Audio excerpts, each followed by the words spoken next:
भक्ति का स्वाद, 56 भोग और गोबर वाले हाथ। एक ऐसी कथा है जो दिल को छू लेने वाली है। एक वृद्ध भक्त जिनका नाम बाबा था, अपनी अटूट श्रद्धा के लिए जाने जाते थे। उन्हें ऐसा विश्वास था कि वह पत्थर की मूर्ति को भी पिघला सकते हैं। पिछले 12 वर्षों से उनका जीवन एक नियम में बंधा हुआ था। हर दिन मंदिर जाना और अपने हाथों से बुनी हुई माला भगवान श्री कृष्ण को पहनाना। जन्माष्टमी का दिन नजदीक आ रहा था और बाबा का भाव और गहरा हो गया। 13वें साल की जन्माष्टमी पर कुछ और ही जादुई क्षण आया। बाबा ने अपने प्रिय कान्हा से लाड़ लड़ाते हुए एक वादा लिया। हे नटखट, इस बार तुम मेरे घर आना। मैं अपने हाथों से तुम्हारे लिए 56 भोग बनाऊंगा और तुम्हें माला पहनाऊंगा। क्या तुम आओगे? भक्ति की पुकार में इतनी तड़प थी कि कृष्ण को हामी भरनी पड़ी। फिर आया जन्माष्टमी का दिन। सुबह की पहली किरणों के साथ बाबा ने रसोई में कदम रखा। उन्होंने बड़े चाव से 56 तरह के व्यंजन तैयार किए।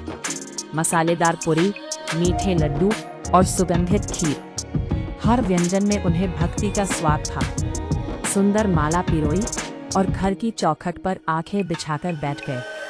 समय बीतता गया। सुबह से दोपहर हुई, दोपहर से शाम और शाम से रात, लेकिन कान्हा नहीं आए। बाबा की आंखों में निराशा की लहरें उठने लगी और उनका दिल तेजी से धड़कने लगा। उन्हें मन में एक जलन थी। क्या मेरा प्यार इतना कमजोर है कि वह कान्हा को नहीं बुला पाया? उनका दुख अब गुस्से में बदल गया। उन्होंने 56 भोग को एक पोटली में बांध लिया और सोचा कि शायद इसकी कीमत ही हमेशा की तरह मेरे प्रेम का माप नहीं है। लेकिन उस रात जैसे ही चांद की रोशनी घर में बिखरी, एक हल्की सी मुस्कान बाबा के चेहरे पर आई। उन्होंने याद किया कि भक्ति का असली अर्थ सिर्फ देने में नहीं है, बल्कि विश्वास में है। इस बार बाबा ने अपने दिल की भीड़ को भक्ति की एक नई परिभाषा दी। उन्होंने भोग को भगवान के प्रति अपनी भक्ति के प्रतीक के रूप में देखा। गुस्सा और निराशा के बाद उन्हें आभास हुआ कि असली भक्ति तो बिना किसी अपेक्षा के होती है। बाबा ने फिर से 56 भोग को मंदिर में अर्पित किया। इस बार उनकी आंखों में न केवल आंसू थे, बल्कि उस असीम प्रेम का एहसास भी था जो उन्होंने भगवान के लिए रखा था। जैसे ही बाबा ने भोग अर्पित किया, हवा में एक अनोखी सुगंध फैल गई, मानो कान्हा खुद आकर उनके प्यार को महसूस कर रहे हो। उनका दिल फिर से भर गया था और इस बार बिना किसी अपेक्षा के उन्होंने कान्हा के आशीर्वाद के लिए प्रार्थना की। यह कहानी हमें सिखाती है कि भक्ति की असली शक्ति हमारे प्रेम और विश्वास में होती है। कभी कभी हमें अपनी उम्मीदों को छोड़कर सिर्फ देना होता है। एक ठंडी सुबह थी जब धुंध धीरे धीरे सूरज की किरणों से हटने लगी। एक बुजुर्ग बाबा ने 56 भोग को एक पोटली में बांधा और सख्ती से घर से बाहर निकल पड़े। उनकी आंखों में गुस्सा और हताशा थी।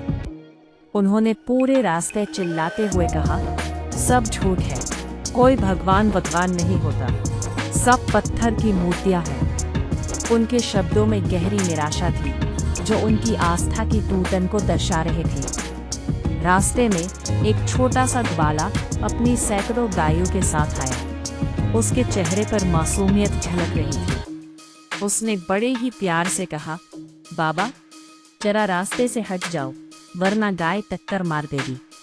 बाबा का गुस्सा और बढ़ गया। मार देने दे, अब जी कर ही क्या करना है? ग्वाले ने फिर पूछा, बाबा, इस पोटली में क्या है? बाबा ने चिल्लाकर उत्तर दिया, इसमें 56 भोग है। उस निष्ठुर कृष्ण के लिए बनाए थे, पर वो आया ही नहीं।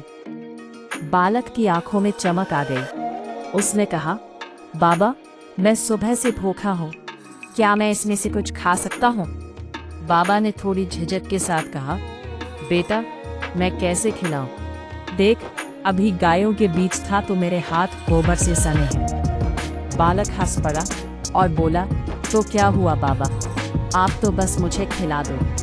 बाबा के कांपते हाथों ने गोबर लगे हाथों से ही जब 56 भोग का पहला निवाला बालक के मुंह में डाला, तो बालक की आंखों में खुशी के आंसू बहने लगे।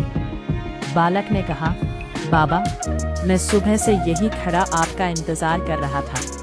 आप कब मुझे अपने हाथों से वो माला पहनाओगे? इन शब्दों को सुनकर बाबा के हाथ से पोटली छूट गई। सामने कोई साधारण बालक नहीं था, बल्कि मंद मंद मुस्कुराते हुए स्वयं बांके बिहारी खड़े थे।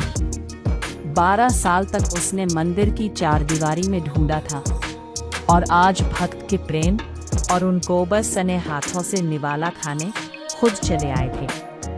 बाबा वहीं घुटनों के बल बैठकर रोने लगे। उनकी आंखों में आंसू थे, क्योंकि उन्हें समझ आ गया कि भगवान मंदिर की भव्यता में नहीं, भक्त की व्याकुलता में रहते हैं। उन्होंने महसूस किया कि उन्हें 56 भोग का स्वाद उतना प्रिय नहीं, जितना भक्त के हाथों का स्पर्श और प्रेम प्रिय है। इस अनुभव ने बाबा को ये सिखाया कि परमात्मा केवल भाव के भूखे हैं। जहाँ शुद्ध प्रेम है, वहाँ ईश्वर को स्वयं आना ही पड़ता है।